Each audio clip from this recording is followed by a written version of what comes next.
இந்த வருஷம் புரட்டாசி பிறக்கறதுக்கு முன்னாடி ஒரு பெரிய கறி விருந்தோடு தான் முடிக்கிறோம்.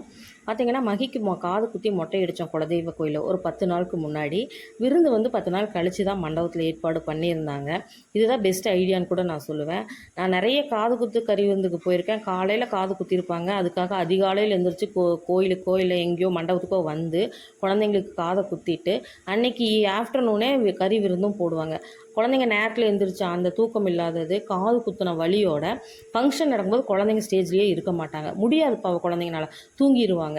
நம்ம நிறைய விருந்துக்கு போயிட்டு யாருமே இருக்க மாட்டாங்க. குழந்தைங்களோட பேரண்ட்ஸை மட்டும் பார்த்துட்டு மொய்யை வச்சு கொடுத்துட்டு வர மாதிரி இருக்கும். அதுமாரி குழந்தைங்க இருந்தாலும் பாவம் தொட விடாமல் நெய்ன்னு அழுதுகிட்டு அதுகளும் கஷ்டப்படுத்திட்டு போகிற நம்மளுக்கும் எந்த குழந்தை காது ஊற்றிருக்காங்கன்னே தெரியாத அளவுக்கு தான் இருக்கும். பட் இவங்க வந்து ப்ராப்பராக அரேஞ்ச் பண்ணிட்டாங்க. 10 நாள் முன்னாடி குலதெய்வ கோயிலில் மொட்டை அடித்து காதை குத்திட்டு வந்துட்டோம். 10 நாள் ஆகிட்டதுனால சாரும் ரொம்ப தெளிவாக இருந்தார். விருந்து மட்டுங்கிறனால எப்போ ரெகுலர் டேஸில் எப்படி இருப்பானோ அப்படி தான் இருந்தால். ஃபோட்டோவுக்கும் சூப்பராக போஸ் கொடுத்தா. மொட்டை அடிக்கிறதுக்கு முன்னாடியே வந்து முடியோட கொஞ்சம் ஃபோட்டோஸ் எடுத்துட்டாங்க. மொட்டை அடித்ததுக்கப்புறம் மொட்டை அடித்த அன்னைக்கு வந்து கொஞ்சம் அவன் வலியோடு இருந்தனால கண்டுக்கலைனாங்க. இன்றைக்கி வந்து நல்லாவே நார்மலாகவே இருந்தான். அன்றைக்கி டே ஃபுல்லாமே ஸ்டேஜ்லேயே இருந்து பையன் வந்தவங்கள நல்லாவே வெல்கம் பண்ணான். இப்படி தான் அரேஞ்ச் பண்ணணும்னு நானுமே ஃபீல் பண்ணுறேன். ஏன்னா அப்போ தான் குழந்தைங்க வலி இல்லாமல் தூக்கம் கெடாமல் நல்லா ஃப்ரெஷ்ஷாக இருப்பாங்க. வர்றவங்களும் இந்த குழந்தைக்கு மொட்டை அடிச்சிருக்கான்னு குழந்தைய பார்த்து கிஃப்ட் கொடுக்கறதுக்கு வசதியாக இருக்கும். நாங்கள் வந்த உடனேவே ஃபோட்டோ எடுத்துட்டு அவர் வந்து சாப்பாடு பரிமாறுற இடத்துக்கு போய் நான் பார்த்துக்கிறேன். ஏன்னா நான்வெஜ்ஜுங்கிறனால எப்படியும் முன்ன பின்ன கொஞ்சம் இதாகும்னு சொல்லி கூட்டமும் நிறைய வர ஆரம்பிச்சிருச்சு. அதனால் மேலே போய் பார்த்துக்கிறேன்னு சொல்லிட்டு ஃபஸ்ட் ஃப்ளோரில் தான் சாப்பாடு போட்டாங்க. அதனால் மேலே போயிட்டார். நான் வந்துட்டு வரவங்களெல்லாம் கூப்பிட்டுட்டு மேக்ஸிமம் நமக்கு தெரிஞ்சவங்களை வந்து கூப்பிட்டுட்டு போய் சாப்பிட கூட்டிகிட்டு போய் அவங்கள சாப்பிட விட்டுட்டு அவங்க சாப்பிட்றதுக்கு இவர்கிட்ட சொல்லிட்டு வர மாதிரி பார்த்துக்கிட்டேன். மேலே கூட்டிகிட்டு போய் இவங்களெல்லாம் சாப்பிட்றதுக்கெல்லாம் இடம் இருந்துச்சு. பரவாயில்ல, இவங்க வரும்போது இதுக்கப்புறம் தான் பயங்கர ரஷ் ஆயிடுச்சு, இடமே கிடைக்காத மாதிரி. இது வந்து ஒரு 2வது பந்திங்கிறதுனால ஓரளவுக்கு நார்மலாக தான் கூட்டம் இருந்துச்சு. விருந்து நான்வெஜ் தான்.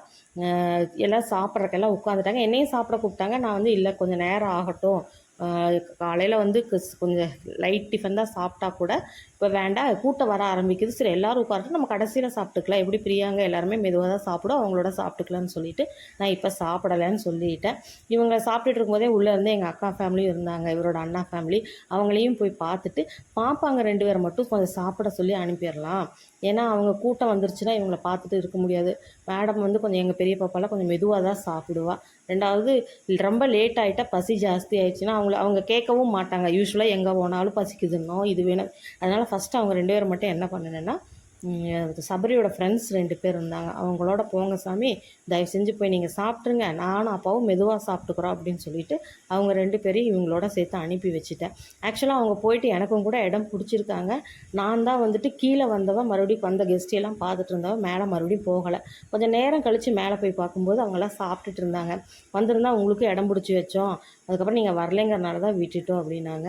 பரவாயில்ல, நான் அப்புறமா சாப்பிட்டுக்கிறேன்னு சொன்னேன். பொறுமையாக சாப்பிட்டுட்டு வாங்க நீங்கள், அதுக்கப்புறம் நான் மெதுவாக சாப்பிட்டுக்கிறேன்னு சொல்லிவிட்டு அவங்கள சாப்பிட சொல்லிட்டு வந்தேன். சாப்பாடு பார்த்திங்கன்னா பிரியாணி செம சூப்பராக இருந்துச்சுன்னு சொல்லிவிட்டு பெரிய பாப்பா பிரியாணி ரொம்ப பிடிக்கும், அதனால் அவள் ரொம்ப நல்லா இருந்துச்சுமான்னு சொல்லி சாப்பிட்டா.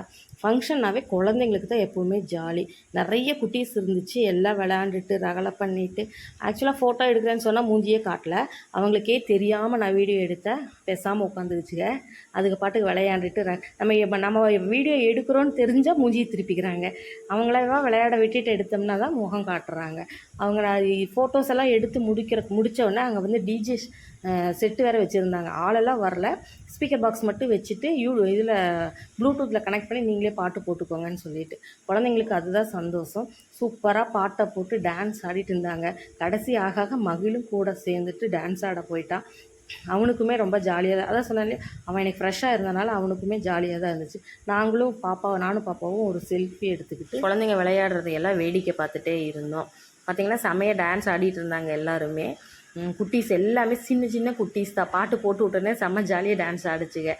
நான் வந்துட்டு எல்லோரும் சாப்பிட்டு முடிச்சிட்டாங்களான்னு பார்த்துட்டு கடைசியாக இவரும் நானும் போய் ஒரு ஸ்டேஜில் சாப்பிட போயிட்டோம். நாங்கள் எனக்கும் மணி 3:30க்கு மேலே ஆகிடுச்சு, ரொம்ப பசி ஆயிடுச்சுன்னு.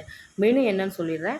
சில்லி, நாட்டுக்கோழி சிந்தாமணி, அப்புறம் பாயில்டு எக்கு, மைசூர் ஸ்வீட்டும் இவங்களே தான் செஞ்சுக்கிட்டாங்க. இது இல்லாமல் வந்து மட்டன் பிரியாணி, ஒயிட் ரைஸு, ரசம், தயிர், இது நாட்டுக்கோழி குழம்பு. இதுதான் வந்து மெனுவாக இருந்துச்சு. பிரியாணி செம்ம சூப்பராக இருந்துச்சு. எனக்கு 3:30 மணிக்கு மேலே பசியாகி சாப்பிட்டதுனால கொஞ்சமாக தான் சாப்பிட முடியுது. மறக்காமல் சப்ஸ்கிரைப் பண்ணிக்கோங்க.